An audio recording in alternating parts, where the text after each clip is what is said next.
সংস্কার কমিশনের প্রতিবেদনের পর রাজনৈতিক দলের নিবন্ধন নিয়ে নতুন পরিকল্পনা জানালেন সিইসি। এবার দহগ্রাম সীমান্তে বিএসএফের কাঁটাতারের বেড়া, চাঁপাইনবাবগঞ্জে 2 বাংলাদেশি গুলিবিদ্ধ। মিরপুরে অবৈধ গ্যাস সংযোগের হিড়িক, জড়িতদের বিরুদ্ধে কঠোর পদক্ষেপের হুঁশিয়ারি।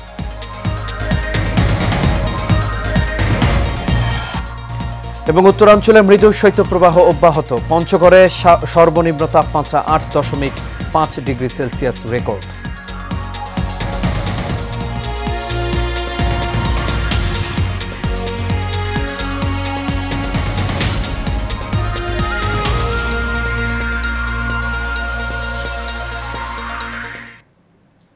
সবাইকে স্বাগত এশিয়া নিউজে। দর্শক, পুরো সংবাদ জুড়ে আপনাদের সঙ্গে আছি আমি আনোয়ার রাজ। এখন শুনছিলেন বিআরবি কেবল ইন্ডাস্ট্রিজ লিমিটেড সংবাদ শিরোনাম। এবার চলে যাচ্ছি পুরো খবরে। সংস্কার কমিশনের প্রতিবেদন দেওয়ার পর রাজনৈতিক দলগুলোর নিবন্ধন নিয়ে নতুন পরিকল্পনা নেওয়া হবে বলে জানিয়েছেন প্রধান নির্বাচন কমিশনার এএমএম নাসির উদ্দিন। আওয়ামী লীগের নির্বাচনে অংশ নেওয়া প্রসঙ্গে তিনি বলেন, সময় আসলে দেখা যাবে কোন কোন দলের নিবন্ধন থাকে। ভোটার আইডি কার্ড সংশোধনের আর্থিক দুর্নীতির সাথে বিগত দিনে যারা জড়িত ছিল তাদেরকে আইনের আওতায় নিয়ে আসা হবে বলে উল্লেখ করেন প্রধান নির্বাচন কমিশনার। সিলেট সার্কিট হাউসে ভোটার তালিকা হালনাগাদ ও ত্রয়োদশ জাতীয় সংসদ নির্বাচন উপলক্ষে সিলেট আঞ্চলিক নির্বাচন অফিসের আয়োজনে সাংবাদিকদের সাথে মত বিনিময়কালে এই কথা জানান তিনি। এ সময় আগামী জাতীয় নির্বাচন ইভিএম এর মাধ্যমে হবে না বলে উল্লেখ করে তিনি বলেন, প্রবাসীরা নির্বাচনে অংশ নিতে পারবেন, সেই লক্ষ্যে তাদের ভোটার করার প্রক্রিয়া চলছে। একদিনে সব নির্বাচন করা কোনোভাবেই সম্ভব না বলে জানিয়েছেন তিনি। আমাদের উপজেলা হচ্ছে 595টা, 495টা, আর আমাদের ইউনিয়ন পরিষদ হচ্ছে 4595টা। এই সবগুলো নির্বাচন একদিনে করার যে এটা একটা আমাদের জন্য আদৌ গ্রহণযোগ্য একটা সুপারিশ নয়, এটা বাস্তবায়নযোগ্য নয়। ইসি এটাকে কোনো বাস্তবায়নযোগ্য পরামর্শ বলে মনে করে না। যখন আমরা শিডিউল ঘোষণা করি তার আগে যে কটা দল নিবন্ধিত থাকে ওদের মধ্যে একটা সুন্দর করে একটা নির্বাচন আয়োজন করা। সময় আসুক, দেখবেন কারা কারা নিবন্ধিত অবস্থায় থাকে, যারা যারা থাকবে তাদের নিয়ে নির্বাচন করবো। আমরা অপেক্ষা করুন, আমরা অপেক্ষা করে দেখি, ওই সময় পর্যন্ত একটা অপেক্ষা করে দেখি। লালমনিরহাটের পাটগ্রাম উপজেলার দহগ্রাম সীমান্তের বাংলাদেশ ভারত প্রধান পিলার ডিএমপি 8 নম্বরের উপপিলার 46 থেকে 37 নম্বর সীমান্তের প্রায় অর্ধ কিলোমিটারের মধ্যে বেড়া স্থাপন করেছে বিএসএফ। বিজিবি ও সীমান্তের স্থানীয় সূত্রে জানায়, ভারতের কোচবিহার রাজ্যের 6 রানীনগর বিএসএফ ব্যাটালিয়নের করুণ ক্যাম্পের বিএসএফের সদস্যরা আন্তর্জাতিক সীমান্ত আইন না মেনে শূন্য রেখায় 150 গজের একদম শেষ অংশে কাঁটাতারের বেড়া স্থাপন করেছে। লোহার অ্যাঙ্গেলে তৈরি খুঁটির মধ্যে প্রায় 400 ফুট উঁচু কাঁটাতারের বেড়া স্থাপন করে তারা। বিজিবি রংপুর 51 ব্যাটালিয়নের সহকারী পরিচালক আমির খসরু বলেন, সীমান্তে কাঁটাতারের বেড়া নির্মাণকে কেন্দ্র করে বিএসএফকে বাধা দেওয়া হয়েছিল। কিছু সময় নির্মাণ কাজ বন্ধ রাখলেও পরবর্তীতে কয়েকশো বিএসএফ সদস্য এবং লোকজন নিয়ে আবারও বেড়া স্থাপনের কাজ করতে থাকে তারা। এদিকে চাঁপাইনবাবগঞ্জে বিএসএফের গুলিতে 2 বাংলাদেশি আহত হয়েছে।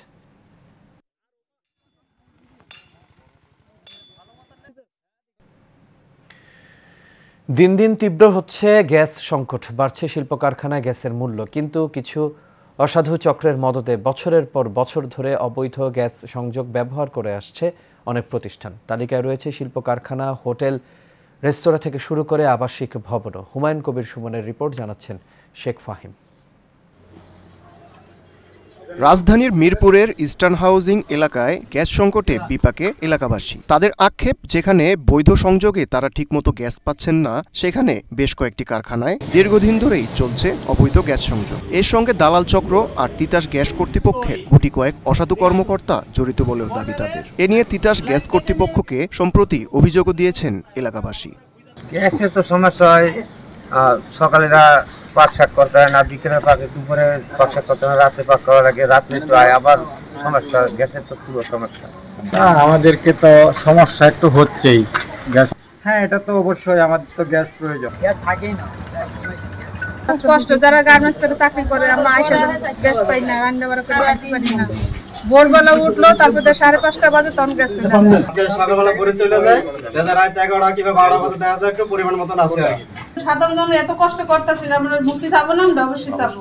যদিও কারখানা কর্তৃপক্ষের দাবি অবৈধ গ্যাস সংযোগ বিচ্ছিন্ন করে দিয়েছে তিতাস গ্যাস কর্তৃপক্ষ, কেউ আবার আবাসিক এলাকা থেকে সরিয়ে নিচ্ছেন নিজ প্রতিষ্ঠান। আমাদের এই জায়গায় আগে অবৈধ লাইন ছিল, পরে তিতাস পক্ষী অভিযান করলো, অভিযান করে আমাদের লাইনটা আজ থেকে প্রায় 15-20 দিন আগে কেটে নিয়ে গেছে। এদিকে তিতাসের মিরপুরের ডিজিএম মাকসুদুর রহমান জানান, অবৈধ সংযোগ বিচ্ছিন্ন করতে চলছে নিয়মিত অভিযান। ছাড় দেওয়া হবে না অবৈধ গ্যাস সংযোগে জড়িত কর্মকর্তা কর্মচারীদেরও। আসলে আমরা আলহামদুলিল্লাহ নিয়মিত অভিযান চালাই, আমাদের প্রায় প্রতিদিনই অভিযান চলে। আমাদের প্রতিদিনকার স্বাভাবিক অভিযান যেটা সেটা চলে। আমাদের যৌথ অর্থাৎ আমাদের এসএসসি টিম, আমাদের টিম, রেভিনিউ টিম মিলে যৌথভাবে অভিযান চালাই। কারণ রাষ্ট্রীয় সম্পদ নষ্ট হওয়ার মতো সুযোগ কাউকে দেওয়ার কোনো রকম স্পর্ধা কাউকে দেওয়া যাবে না, আমি বুঝি এটা। এর আগে অভ্যুত্থানের পর গত বছরের সেপ্টেম্বরে মিরপুরে গ্যাস সংযোগ বিচ্ছিন্নের পর পুনরায় সংযোগ দেওয়ার কথা বলে ঘুষ নেওয়ার সময় তিতাসের 5 কর্মকর্তা কর্মচারীকে গণধোলাই দিয়ে থানায় হস্তান্তর করে ছাত্র জনতা। Sheikh Fahim, Asian Television. কনকনে ঠান্ডা ও কুয়াশায় জনজীবন রীতিমতো থমকে গেছে। উত্তরের সীমান্তবর্তী এই জেলাগুলোতে শ্রমজীবী ও ছিন্নমূল মানুষরা পড়েছেন চরম বিপাকে। দেশের সর্বনিম্ন তাপমাত্রা এরই মধ্যে রেকর্ড করা হয়েছে পঞ্চগড়ে 8.5 ডিগ্রি সেলসিয়াস। এদিকে লালমনিরহাটে জেলার তিস্তা ও ধরলা নদী বেষ্টিত নদী পারের মানুষজন গরম কাপড়ের অভাবে ভুগছে। হেডলাইট জ্বালিয়ে সড়কে যান চলাচল করছে। ঠান্ডার কারণে হাসপাতালগুলোতে বাড়ছে সর্দি, কাশি, জ্বর, নিউমোনিয়া ও ডায়রিয়া সহ ঠান্ডাজনিত আক্রান্ত রোগীর সংখ্যা। জেলা প্রশাসক AHM রকিব হায়দার জানান, জেলায় এ পর্যন্ত 16,000 কম্বল বিতরণ করা হয়েছে। এছাড়া সরকারি বেসরকারি বিভিন্ন সংস্থা থেকে জেলায় দুস্থ মানুষদের জন্য শীত বস্ত্র বিতরণ কার্যক্রম চলমান রয়েছে। এদিকে আবহাওয়া অফিস সূত্রে জানা গেছে, জেলায় আজকের সর্বনিম্ন তাপমাত্রা রেকর্ড করা হয়েছে 10 ডিগ্রি সেলসিয়াস।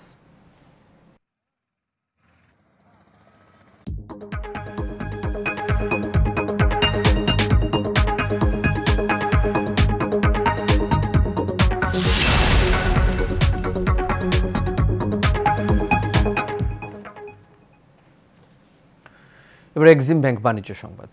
প্রিমিয়াম মেগাগেটেড কমিউনিটি রূপায়ণ সিটিতে শুরু হলো রূপায়ণ city presents Praava health fest এবং চিত্রাঙ্কন প্রতিযোগিতা, যেখানে বিশেষজ্ঞ চিকিৎসকরা দিচ্ছেন স্বাস্থ্যসেবা ও পরামর্শ।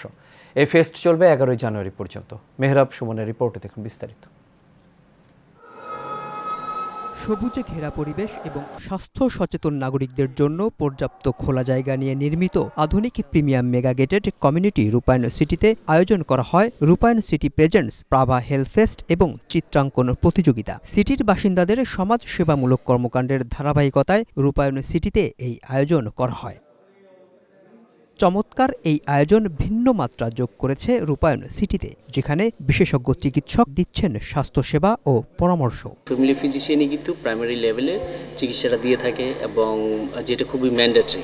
আপনি যে কোনো ধরনের ডিজিজ বা হেলথ ইস্যুস সব কিছু কিন্তু ফ্যামিলি ফিজিশিয়ান। এখানকার যে কমিউনিটিটা আছে রূপায়ণ সিটির, তো ওদেরকে আসলে একটা হেলথ সার্ভিস দেয়া। তো আমাদের সাথে ছিল হচ্ছে কি আমরা ভাইটাল নিয়েছিলাম, হাইট ওয়েট এগুলোর সাথে আমাদের ডক্টর ছিল, আমি ক্লিনিক্যাল নিউট্রিশনের ডায়েটিশিয়ান আছি। স্বাস্থ্য সচেতন নগরবাসীর স্বাস্থ্যসেবা বৃদ্ধির লক্ষ্যে এই আয়োজন বলে জানান প্রাভার ম্যানেজার। আমরা আজকে এসেছি রূপায়ণ সিটি উত্তরাতে। আমরা রূপায়ণ সিটির কোলাবোরেশনে একটা প্রাভা হেলথ কমিউনিটি ফেস্ট করছি। আমরা আসলে কমিউনিটিতে কিভাবে স্বাস্থ্য সচেতনতা বাড়ানো যায় এবং হেলথ কেয়ারটাকে কিভাবে আরও অ্যাক্সেসিবল করা যায় ওটা নিয়ে আমরা কাজ করছি। প্রাভা হেলথে যে বিভিন্ন সার্ভিসগুলো আছে, ধরেন আমাদের 24টারও বেশি ডিপার্টমেন্টের 70টারও বেশি ডক্টর আছে, আমাদের বিভিন্ন ল্যাব টেস্ট আছে যেটা আমরা ঘরের ল্যাবের মাধ্যমে হোম স্যাম্পল কালেকশনও করে থাকি। ভবিষ্যতেও এ ধরনের হেলথ ফেস্টের আয়োজন করা হবে বলে জানান সংশ্লিষ্টরা। Mehrab Suman, Asian Television, Dhaka.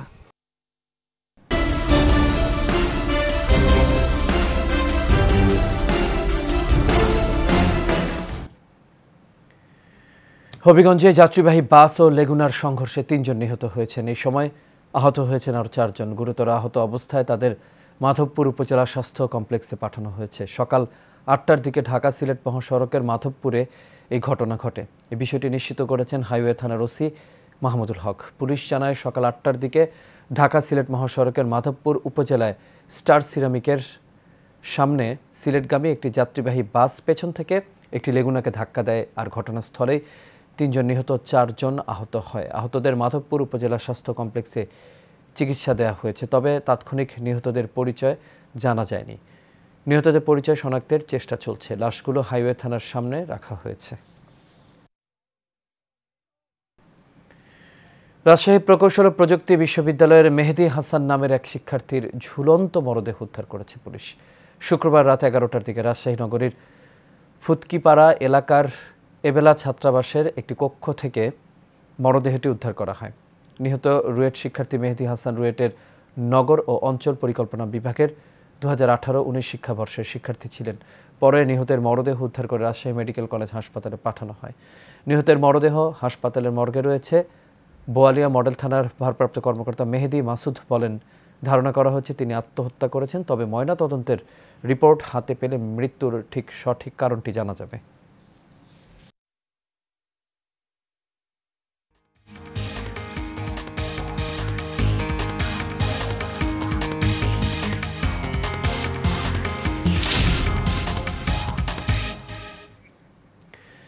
এবার আন্তর্জাতিক প্রসঙ্গ। যুক্তরাষ্ট্রের লস অ্যাঞ্জেলেসের পূর্ব পশ্চিম প্রান্তে দুটি বড় দাবানল নিয়ন্ত্রণে নিয়ে আসতে শুরু করেছে মার্কিন ফায়ার সার্ভিস বিভাগ। দাবানল ভয়াবহভাবে ছড়িয়ে পড়ার অন্যতম কারণ ঝোড়ো বাতাস কমে আসায় শুক্রবার আগুন নিয়ন্ত্রণ আসতে শুরু করেছে। রয়টার্সের খবর অনুযায়ী গত মঙ্গলবার একসঙ্গে 6টি দাবানল শুরু হয়। এতে লস অ্যাঞ্জেলেস কাউন্টির আশপাশের এলাকা ধ্বংস হয়ে গেছে। কমপক্ষে 11 জন নিহত এবং প্রায় 10,000 বাড়িঘর ধ্বংস হয়েছে, তবে এই সংখ্যাটা আরও বাড়তে পারে। ক্যালিফোর্নিয়া ফায়ার সার্ভিস বলছে শুক্রবারের আগ পর্যন্ত প্যালিসেডস ও ইটনে আগুন নিয়ন্ত্রণে আসার মাত্রা ছিল 0%। শত শত অগ্নি নির্বাপন কর্মী আকাশ ও মাটি থেকে আগুন নেভানোর চেষ্টা চালানোর পরও কয়েকদিন ধরে দাবানল ছিল নিয়ন্ত্রণহীন। তবে অবশেষে প্যালিসেডসের আগুন 8% এবং ইটনের আগুন 3% নিয়ন্ত্রণে এসেছে।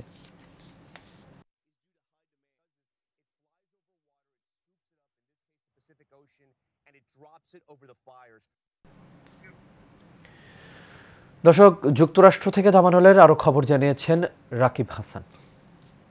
অসংখ্য ধন্যবাদ। যুক্তরাষ্ট্র থেকে সবাইকে স্বাগত জানাচ্ছি, আমি রাকিব হাসান। আপনারা নিশ্চয়ই অবগত আছেন, ক্যালিফোর্নিয়াতে যে ভয়াবহ আগুনের সূত্রপাত হয়েছে, সেখানে লস অ্যাঞ্জেলস শহর পুরোটাই পুড়ে ছাই।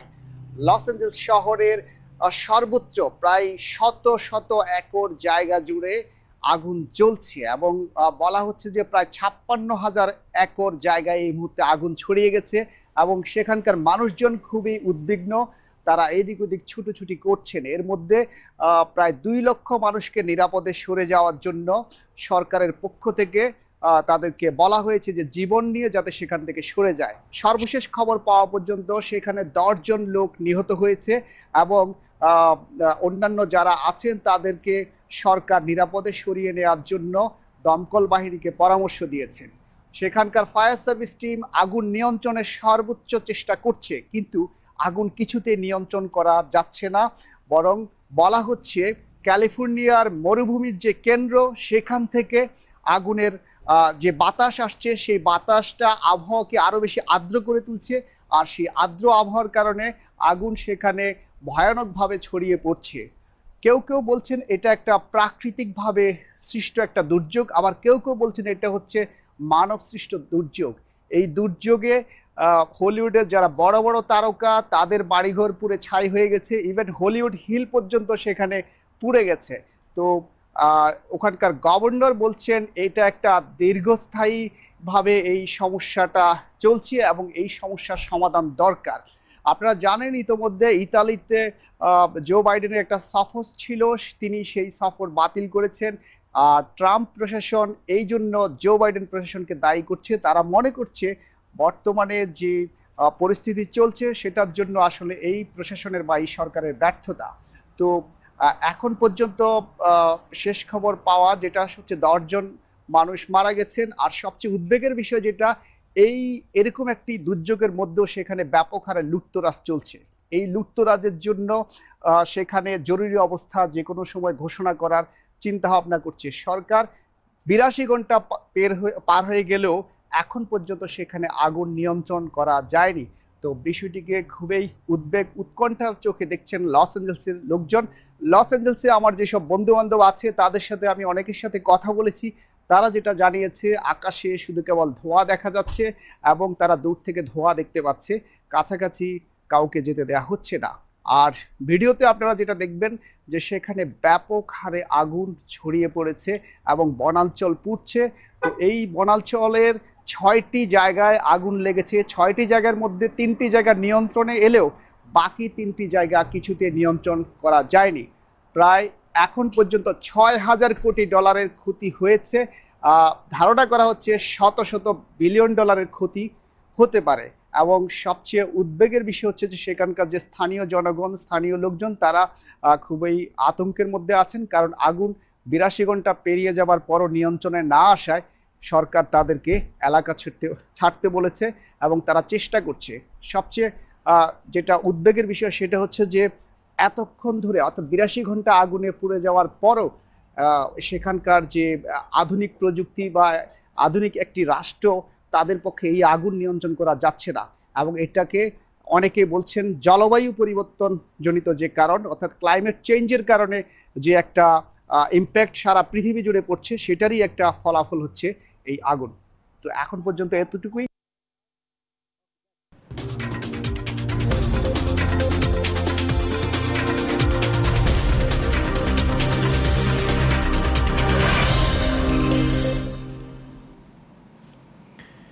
আন্তর্জাতিক ক্রিকেট থেকে অবসরের ঘোষণা দিয়েছেন বাংলাদেশের সাবেক অধিনায়ক তামিম ইকবাল। শুক্রবার রাতে দেয়া এক ফেসবুক পোস্টে তিনি এই কথা জানিয়েছেন। এর আগে 2023 সালের জুলাইতে বাংলাদেশের ক্রিকেট ভক্তদের চমকে দিয়ে প্রথমবার আন্তর্জাতিক ক্রিকেট থেকে অবসরের ঘোষণা দিয়েছিলেন তামিম। নাটকীয়ভাবে একদিন পরই তৎকালীন প্রধানমন্ত্রীর অনুরোধে তিনি ক্রিকেটে ফেরার ঘোষণা দেন। আন্তর্জাতিক ক্রিকেটে ফিরলেও এরপর আর খেলা হয়নি তামিমের। সবশেষ ওয়ানডে বিশ্বকাপের দল থেকে তিনি সরিয়ে নেন নিজেকে। এরপর থেকে তার জাতীয় দলে ফেরার সময় নিয়ে অনিশ্চয়তার পেন্ডুলাম দুলছিল। আসন্ন আইসিসি চ্যাম্পিয়ন্স ট্রফিকে ঘিরে তামিমের জাতীয় দলে ফেরার তোড়জোড় শুরু হয় আবারও। সেই পরিস্থিতিতেই দ্বিতীয় দফায় চূড়ান্ত এই সিদ্ধান্তটি জানিয়ে দিলেন দেশসেরা এই ওপেনার। আর এরই সাথেই শেষ করবে এশিয়া নিউজ। তবে যাবার আগে বিআরবি কেবল ইন্ডাস্ট্রিজ লিমিটেড সংবাদ শিরোনামগুলো দেখে নেবে দর্শক আরও একবার। সংস্কার কমিশনের প্রতিবেদনের পর রাজনৈতিক দলের নিবন্ধন নিয়ে নতুন পরিকল্পনা জানালেন সিইসি।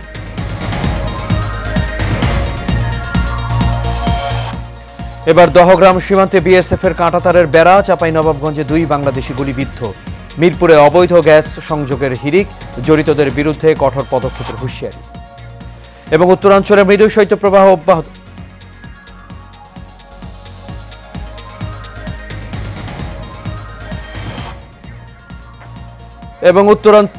উত্তরাঞ্চলে মৃদু শৈত্যপ্রবাহ অব্যাহত। পঞ্চগড়ের সর্বনিম্ন তাপমাত্রা 8.5 ডিগ্রি সেলসিয়াস রেকর্ড।